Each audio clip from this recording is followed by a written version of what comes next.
Edgar, já que a gente entrou nesse assunto, porque o jornalista Glenn Greenwald, do Intercept, voltou ontem ao Congresso, né? Ele já tinha participado de uma comissão na Câmara dos Deputados. Ontem ele participou da CCJ do Senado, a convite do senador Randolph Rodrigues, da rede. Inclusive, os senadores que compõem ali a base do governo, a maioria deles não estavam ontem nessa comissão, até com o intuito de poder esvaziar um pouco essa participação do Glenn, de não fazer com que servisse de palanque. Você acha que foi uma estratégia isso? Foi uma estratégia, né? Por exemplo, o Major Olímpio não estava, o Flávio Bolsonaro não estava, né? Então, eu acho que acabou servindo aí para não servir como palanque para o Glenn. Mas ele fez algumas afirmações que a gente pode destacar aqui. Primeiro que o Randolph Rodrigues, que fez o convite, abriu a sessão criticando a inércia do governo brasileiro quanto às hostilidades e ameaças sofridas pelos jornalistas. Sobre essas ameaças, o Glenn diz que algumas declarações do Moro sobre essas supostas investigações que ele estaria sofrendo, até nas contas dele. Você se lembra, a gente falou aqui ontem, né, que o TCU estava pedindo informações lá do COAF para saber se está tendo investigação em cima do Glenn ou não. O Glenn diz que o Moro não deixa isso muito claro. Isso, é meio evasivo. Se foi feito um pedido da Polícia Federal. O Paulo Guedes também meio evasivo. Acaba não respondendo, e que isso, na verdade, acaba transpassando que é uma ameaça à imprensa livre. Sim. E ele comparou até com o caso do Snowden, que ele também revelou lá nos Estados Unidos, da qual ele não foi alvo de nenhuma investigação do governo americano.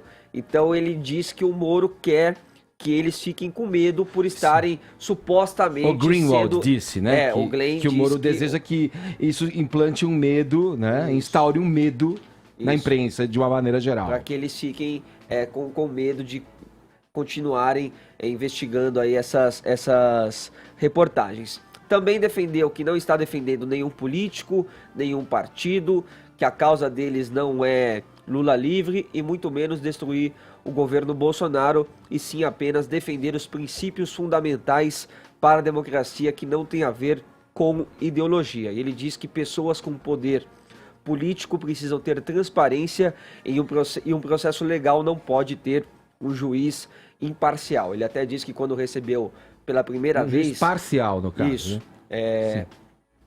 Quando recebeu pela primeira vez os documentos desta fonte, que ainda é uma fonte anônima, ele acabou ficando chocado, né, pelas declarações que ele ouvia do juiz Sérgio Moro sobre a neutralidade de todo aquele processo. Então, como eu disse, Edgar, os senadores ali ligados ao governo não estavam presentes, mas tinha lá o Marcos Duval, que é do Cidadania, que perguntou para o Glenn por que ele não entrega esse material para a perícia, né, para ser periciado ali pela polícia. E o Glenn acabou respondendo que os jornalistas na democracia não entregam esse tipo de material jornalístico, seja para a polícia, seja para o governo, seja para a justiça, e também defendeu que ele tem uma reputação mundial como jornalista e não publicaria um material que não fosse autêntico. E transferiu essa responsabilidade, e é a cena que a gente vai ver agora, para Deltan Dallagnol e Sérgio Moro. Vamos ver. Se alguém publicou alguma coisa sobre mim que era forjado, adulterado, falsificado, a primeira coisa que eu faria é mostrar meu telefone aqui. Aqui é meu e-mail, que eu estou falando que eu escrevi. E você pode ver no original, aqui no meu telefone, como era. E agora pode comparar para esse jornal que está publicando, e vocês podem ver como eles adulterou. O Sérgio Moro, Deltan Dallagnol, outros integrantes na Força Tarefa de Lava Jato, nunca fizeram isso. Pois é, então ele está falando, eu não vou entregar porque isso é uma questão aí de países tiranos, de países que são autoritários, que não são democratas. Agora, se eles quiserem comprovar que esse material aqui é falso, então eles que entreguem o celular deles para a perícia. E a última frase dele foi que Sérgio Moro está fingindo que tem quase amnésia ou memória tão incapacitada que não pode lembrar nada, isso não tem credibilidade nenhuma. Nossa, um tremendo absurdo, né? Se ele não entregar os arquivos em algum momento, então isso é uma ficção completa, né? E tirania e desrespeito à democracia é você inverter o ônus da prova. Né? Quem tem que provar é quem acusa, é quem denuncia. Mas enfim, queria cumprimentar aí a boa estratégia da situação, né, de esvaziar a sessão, afinal todo louco ele dança mais alegre com plateia cheia. Agora eu queria contra-argumentar alguns pontos aí da narrativa do Glenn. Ele fala em amnésia, né, por parte do ministro Moro, que, pasmem, não tem memória de elefante. Só que não se trata de amnésia, mas da impossibilidade humana de se lembrar em detalhes de mensagens trocadas há meses, há anos atrás. Além disso, a fonte que deveria refrescar a memória do ministro não é confiável nem goza de credibilidade. O site panfletário de esquerda, The Intercept, ele cometeu erros grosseiros de transcrição, de edição e de atribuição de autoria em algumas dessas mensagens. Então isso mostra pelo menos duas coisas, das duas uma na verdade, né? Ou imperícia no trabalho jornalístico, ou pior ainda, má fé. Quem sabe ambas, vai saber. Só que assim, mais do que uma questão de memória, a ressalva, a reserva, a restrição em relação aos vazamentos é questão de prudência e de sensatez. Ajudaria se esses jornalistas militantes, receptadores dessas supostas provas ilegais,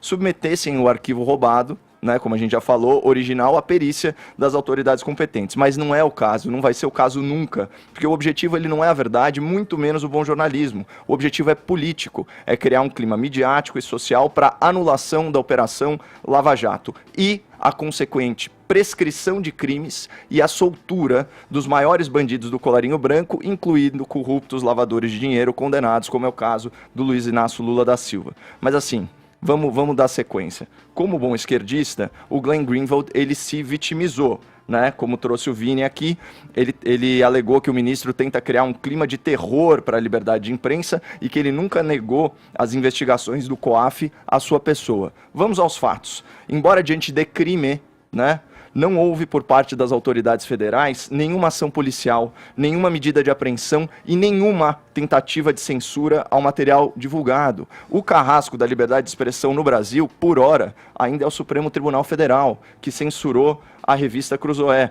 E o presidente que atuou para expulsar um jornalista americano é o Lula. Pesquisem o caso do jornalista Larry Rother, que enfureceu o ex-presidente ao denunciar seus hábitos alcoólicos, certo? E sobre o COAF, por obra do Centrão e da esquerda, vejam só, ele está fora da jurisdição do Moro. Ele agora integra o Ministério da Economia e o órgão já se manifestou oficialmente, nós lemos a nota aqui, esclarecendo seus procedimentos que não são fulanizados. Portanto, as críticas vitimistas do Glenn, elas não se sustentam quando são confrontadas com a realidade dos fatos. E para fechar, uma última observação sobre o ponto mais importante, que o Glenn ele se diz vítima de uma campanha de ódio, ele usou essa expressão, o que passa a ideia de algo articulado, de algo coordenado. Mas o que o Glenn está experimentando, Vini, é a reação natural do cidadão médio, né? E aqui é uma análise fria, tá? Sem qualquer juízo de valor sobre o comportamento do grande público. Para o cidadão comum, a conduta do Moro e dos procuradores, trabalhando de forma coordenada, numa força-tarefa para combater a corrupção, é válida. Chocante é o crime cometido para denunciar, supostamente, esse fato. Porque as pessoas elas têm aversão à invasão da sua privacidade. As pessoas acham nojenta a atitude de você vasculhar a intimidade de uma pessoa e expô-la ao mundo. Né? O cidadão de bem, ele sente empatia por Moro, Dallagnol e companhia. E do outro lado, você tem um jornalista conivente com esse crime, tentando assassinar a reputação das vítimas desse crime a conta-gotas, num método político. E mais, se ele tivesse certo, Glenn Greenwald, coisa que ele não está, a consequência natural da teoria, da tese maluca conspirativa dele, seria soltar os maiores corruptos da cadeia e indenizá-los por prisão injusta. Então, assim, concluindo, quando o cidadão junta essas informações com os dados biográficos do Glenn Greenwald, ou seja, a sua colaboração com o traidor da pátria nos Estados Unidos, o seu trabalho voluntário como advogado de um líder neonazista e o fato dele ser casado com um parlamentar da esquerda radical no Brasil, portanto partidário da soltura do Lula, o Glenn, ele se transforma no vilão perfeito da democracia brasileira e acaba recebendo aí todo o amor que ele merece. Vamos lá, então, pra gente equilibrar aqui e olhar o fato com um certo isolamento, tudo, enumerando tudo, Caio, que você falou, a gente poderia reverter a visão pro outro lado. A gente teve vazamento ilegal por parte do Estado, na figura do juiz e da força-tarefa. O vazamento em si é ilegal, como o hackeamento aí, no caso do Intercept, é ilegal. A publicação do vazamento, que não é ilegal. A gente tem que observar as coisas com essa simetria e enxergar que, de um lado, a gente tem um jornalista. Repito aqui uma coisa que eu falei anteriormente nesse mesmo programa aqui, ó. Se o Glenn Greenwald for considerado um déspota, um criminoso, vou usar esse termo, pra mim, ó, não tô nem aí. Agora, se você se os fatos levarem à conclusão de que o juiz cometeu um ato criminoso, aí diz respeito a mim, a você que me ouve aí. Então nós estamos falando o quê? De um Estado usando a força de um Estado contra a divulgação de coisas que comprometem o Estado na figura de um juiz. Claro, novamente digo, ninguém é contra o combate à corrupção. Não me entenda mal, não queira me entender mal e colocar palavras na minha boca. Ninguém é contra o combate à corrupção. Só que esse estado de coisas que a gente vê e esse panorama que você traça, falando, o cara é um ativista de esquerda, o cara é casado com um homem que pertence a um partido de esquerda. Eu poderia dizer aqui, respeitando a simetria do que eu tento colocar aqui, olha, nós temos um juiz que foi considerado, sim, um grande protagonista no combate à corrupção do país, que tem revelado em si e mostra a fragilidade do processo, na condução do seu processo, cometendo aí ilicitudes, extrapolações, exacerbações que vão muito além do que diz a Constituição e o Estado de Direito. O pano de fundo é esse.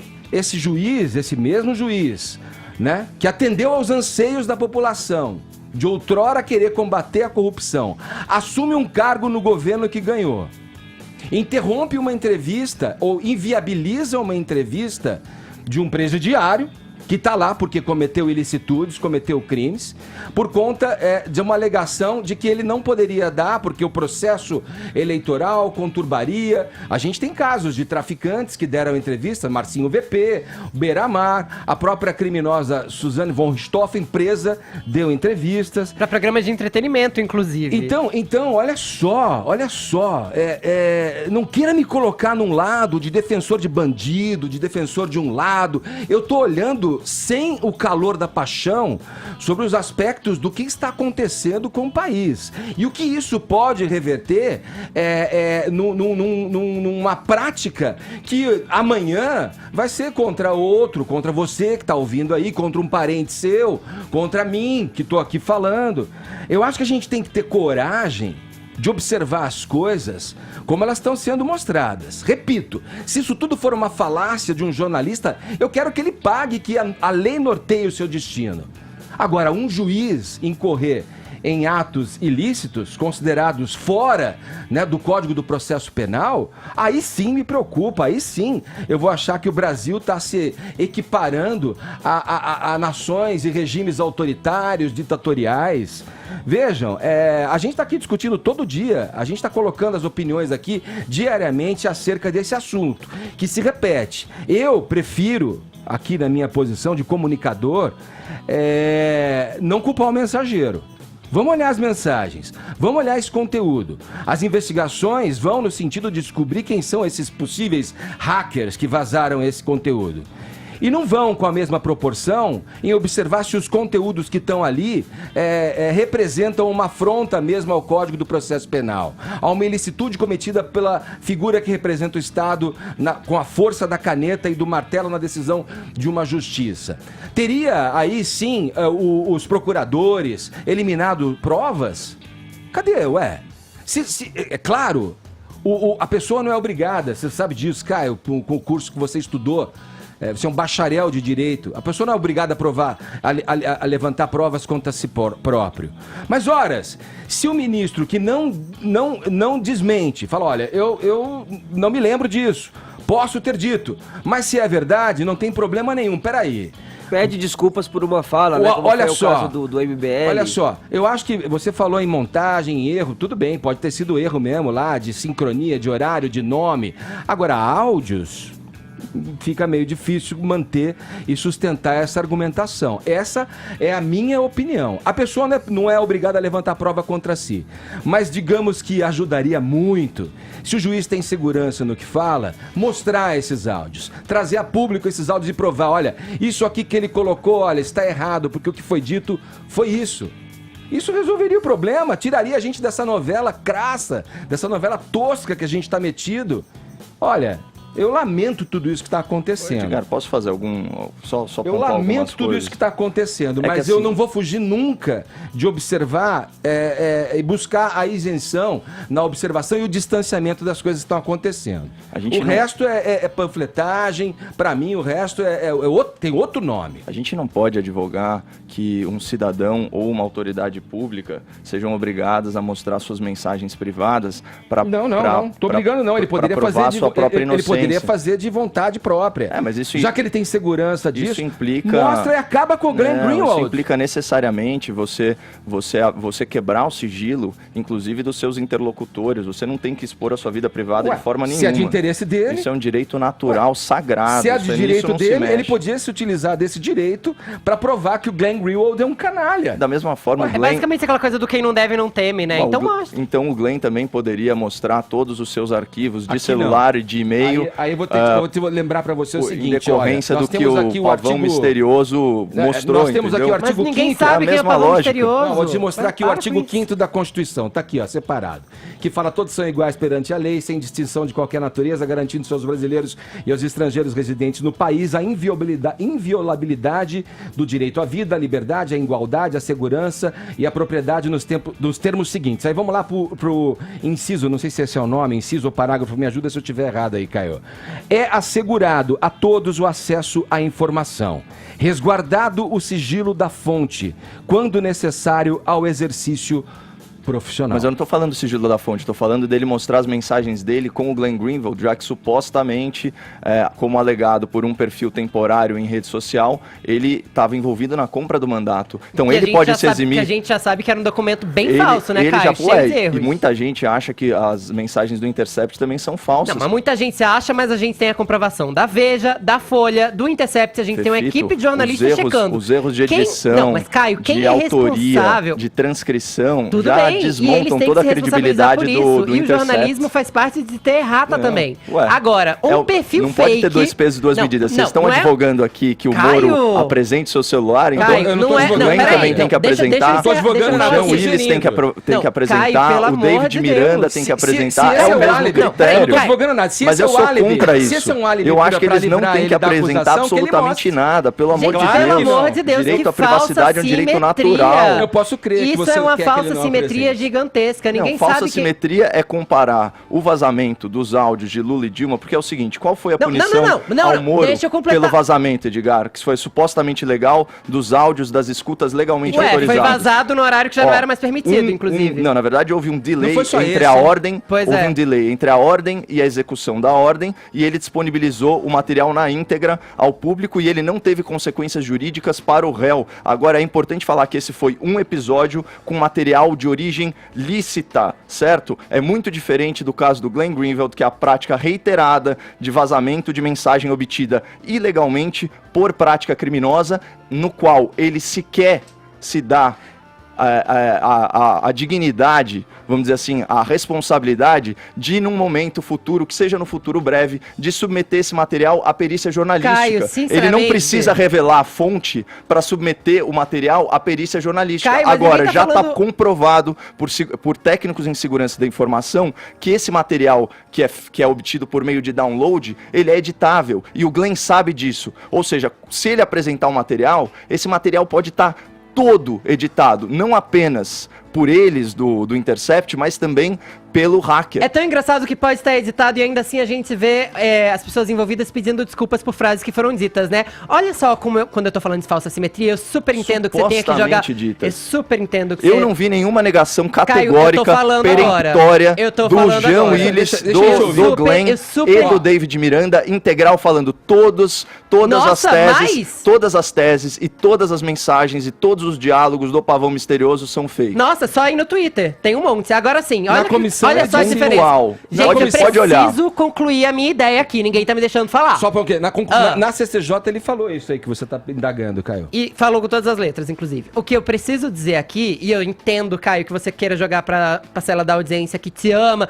e tudo mais, e que acompanha avidamente esse Pavão Misterioso, isso vai te fazer ganhar muitos pontos e ser muito popular entre eles. Isso não tem nada a ver com popularidade, Fefito. Mas você não vai me acusar. Mas o que a gente... Eu preciso o que a gente não pensa, o que a gente tá tratando aqui como falsa simetria é o Glenn está dando a cara a tapa. A gente sabe quem está vazando no caso do Glenn. A gente sabe que é ele que está se responsabilizando pelas mensagens, assim como a Veja, assim como a Folha, assim como o Reinaldo Azevedo e todos os outros jornalistas envolvidos. Uma conta anônima que trata essas coisas de maneira, inclusive, bem infantil, cheia de erros crassos e de prints falsos no Twitter, pelo amor de Deus, não pode ser comparada com alguém que tá assumindo a responsabilidade pelo que tá vazando.